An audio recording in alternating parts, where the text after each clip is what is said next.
even stranger po, yun po yung ginagawa ko kasi ako po, nagpa-flyering din ako kapag namimili. So, eto na po si Dr. Eric. Doc, nandyan ka na po ba? Ready na? Okay, good morning po sa inyong lahat. Thank you, Coach.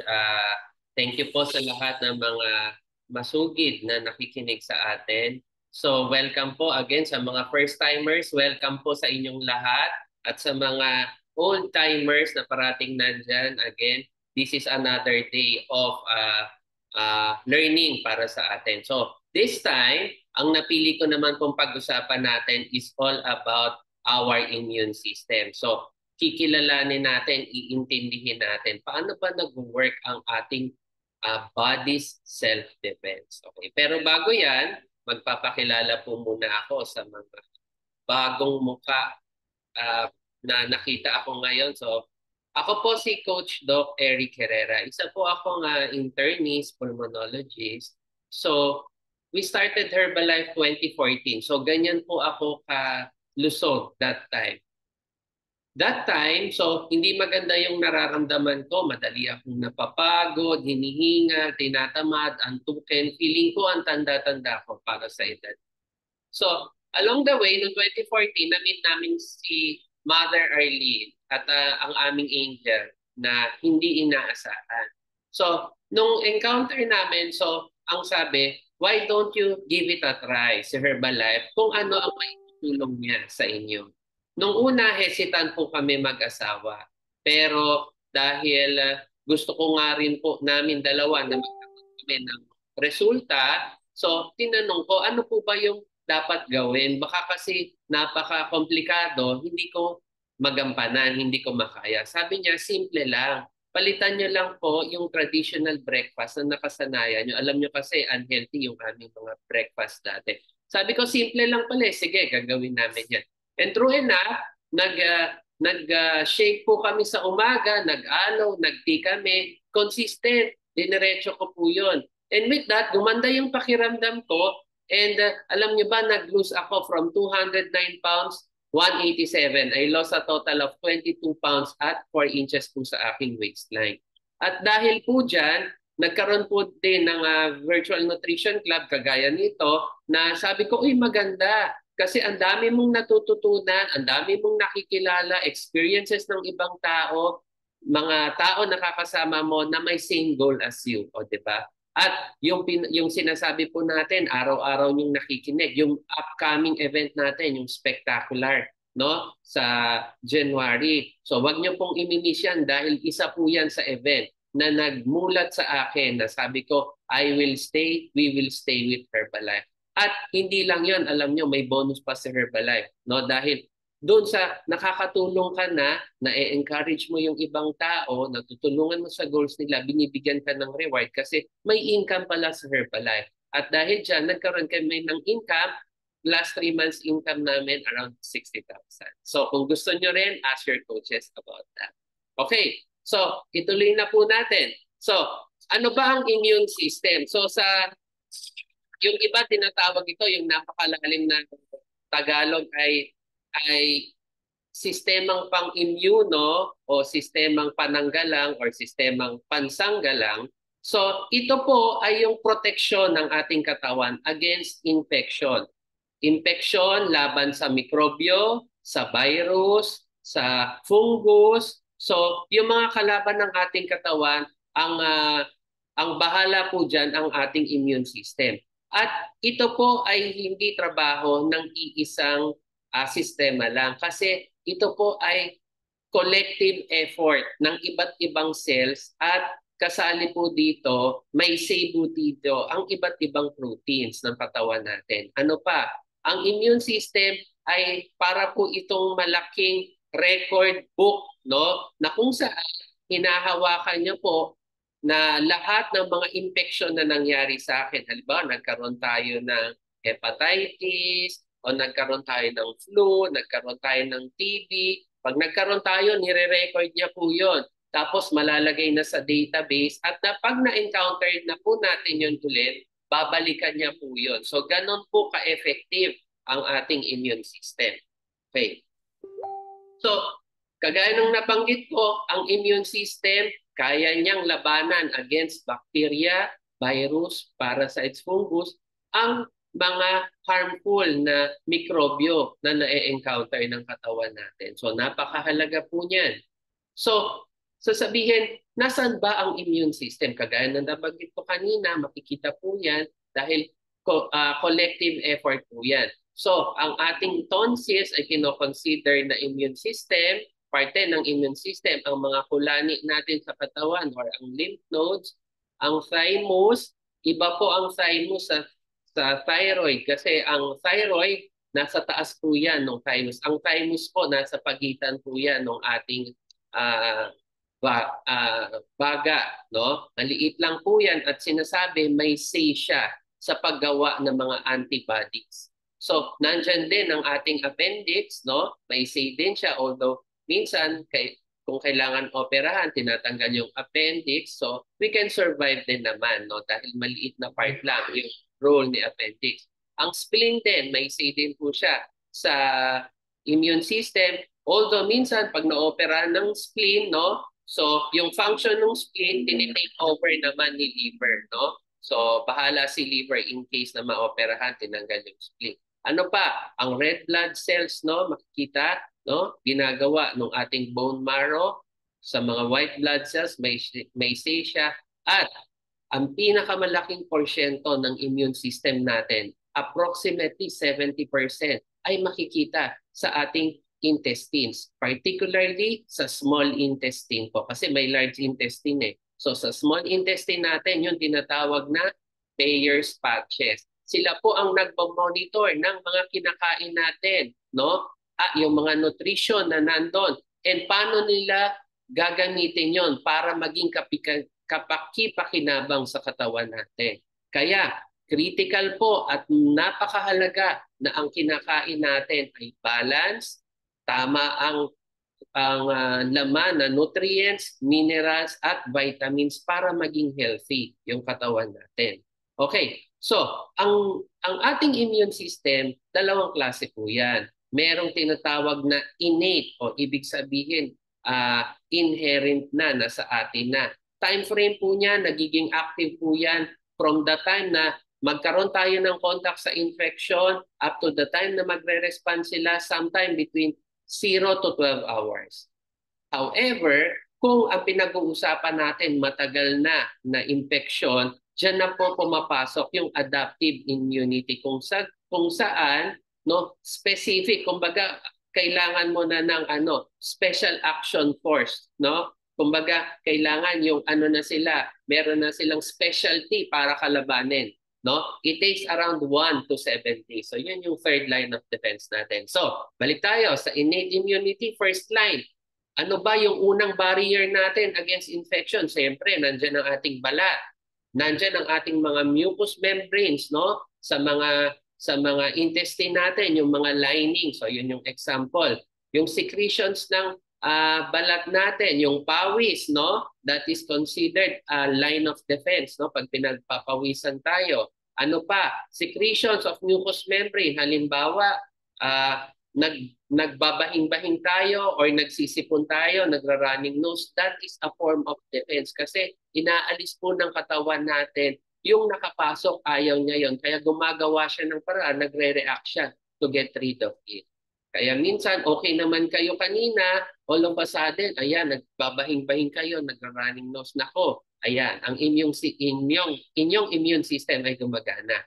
Second line, ito naman po ang mga cells na pumapasok na. Ibig sabihin, nakalusot siya doon sa first line. So may second line tayo. Ano ang pangalawang pananggalang? Andiyan ang mga cells natin, ang mga macrophages, phagocytes, sila ang pumupuksa, pupunta sila doon, pinapadala sila parang bata-batalyon, pupunta kayo doon sa site kung saan may infection. However, may mga matatalinong organism na kung saan nakakalusot sila sa first line, nakakalusot pa sila sa second line, eto na, ipapadala na yung third line. Kasi imaginein mo, hindi sila namatay from 0 to 12 hours at buhay pa sila. Beyond 12 hours, eto na, papasok na si adaptive immunity from day 1 up to the day 7. So third line of defense, papasok na. Lymphocytes, no? Yung mga specialty cells natin, yung antigen-specific antibodies, yung mga memory cells. So mag-aano sila, paano ko ba pupuksain to during this time? So ganun po siya mag-react ang ating immune system. So ito po ang typical example kung paano gumagana ang ating immune system. So kung andyan po ang balat, natusok tayo for example ng kahoy or nasundo tayo ng toothpick, and yung toothpick, no, halimbawa may mikrobyo po yun, so makikita nyo yung immune system na nakahalo po sa dugo natin, yung pula, lumalabas po sila doon sa blood vessel at pupunta po sila doon sa site na kung saan may infection. Magtutulong-tulong po sila. So alam nila, nagkakaroon sila ng signal kung saan sila kailangan. So kaya nga mahalaga, mabilis ang kanilang reaction, and paano mapapabilis yung reaction nila, paano aalagaan ang ating immune system, mamaya pag-uusapan natin. Okay, so akala nung iba, ang immune system ay basta nandyan lang, kaya natitake for granted. Pero actually, alam niyo ba, ang ating immune system, may say po ang ating nutrition. Yung klase ng pagkain na kinakain natin, yung amount of sleep na nakukuha natin, yung weight natin, yung activity na ginagawa natin, at kung saan tayo nakatira, no? Lahat po yan ay may effect sa ating immune system. Kaya may mga taong mas malakas ang resistensya kaysa sa iba because of this daily lifestyle choices na ginagawa natin. So pag-uusapan po natin yan. Ano pa ang isang mahalagang bagay na may say sa ating immune system? Yung tinatawag na microbiome. Ang microbiome, ito po ang pinaka-blueprint ng katawan natin na gaano karaming koleksyon ng fungi, gaano karaming koleksyon ng virus, mikrobyo, which are good bacteria, na siya naman pumupuksa sa mga bad bacteria kapag pumasok sa atin. So bawat tao may kanya-kanya pong specific na microbiome na naturally nakatira sa ating katawan na nagiging katulong natin para malabanan yung mga harmful na organisms, no? Okay. So, ano pa? Ang immune system, kagaya na nabanggit ko kanina, may say din siya sa nutrition. Kasi kung hindi po tayo kumakain ng maayos, our body is not getting the nutrients, the daily vitamins it needs, pwede tayong maging malnourished. At sa mga malnourished na tao, alam niyo ba, ang classification ng kanilang immune system ay shutdown. Ibig sabihin, matamlay or antok-antok ang kanilang immune system. Kaya mas madali silang kapitan ng infection, or kung magkaroon man sila ng infection, mas mahirap gamutin. Kaya nga, magandang example nito ay ang mga inooperahan, no? Or yung mga nasa ICU for example, kasi nagiging kalaban po ng mga doktor ang mga taong malnourished dahil mahirap ang kanilang healing, no, sa sistema nila because of kulang sila sa nutrition. Kaya ang ginagawa bago operahan, pinapataba muna, nilalagyan ng binibigyan sila ng muscle, binibigyan sila ng all the nutrients, the supplements they need bago sila isabak sa operation. O, ano pa? Yung mga tao naman, yung extreme end, no? Yung mga overweight, yung mga obese, ang kanila naman pong immune system ay hyperactive and causes inflammation. Mapapansin po ito kasi minsan may mga kaso na yung isang overweight, ang daming iniinda, ang daming nararamdaman, may mga iniinda sa balat, no? Or yung minsan hinihika kasi nagiging hyperactive, no? Yung kanilang immune system. Because na rin, syempre, dun sa type of nutrition that they are getting. Okay, tandaan natin. So ano ba ang kailangan kong gawin? No, bilang isang simpleng mamamayan at tagakinig ng ating VNC, ano ba ang mga nutrients na kailangan para mapalakas ko ang aking immune system?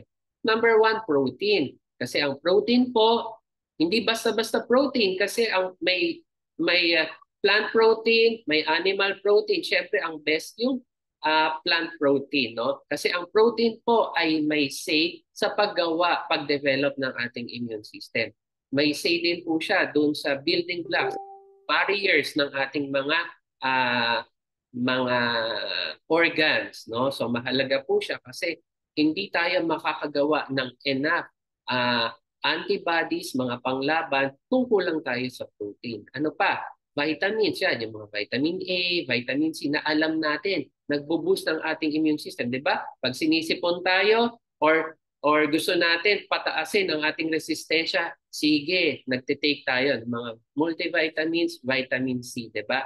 And phytonutrients. Pag sinabing phytonutrients, nutrients na nakukuha natin from plant sources. So yung mga gulay, yung mga prutas, those are loaded with essential nutrients and vitamins na nagbo-boost din yung mga immune system. Diba? Meron tayong mga tinatawag na mga super antioxidant na mga prutas. So makakatulong po yun. Next, probiotics, nabanggit ko, 70% no, ng ating immune system nandun sa small intestine, sa Peyer's patches. So, yung microbiome, nabanggit ko po. So, kailangan natin ng maraming dagdag na good bacteria. So, saan po yun nakukuha? Sa mga probiotics no, na available. So, ang probiotics, siya ang magdidikta ng mas maraming good bacteria sa ating microbiome. At ano ang magiging pagkain nila para mag-survive sila doon sa environment na kung saan very challenging para sa kanila.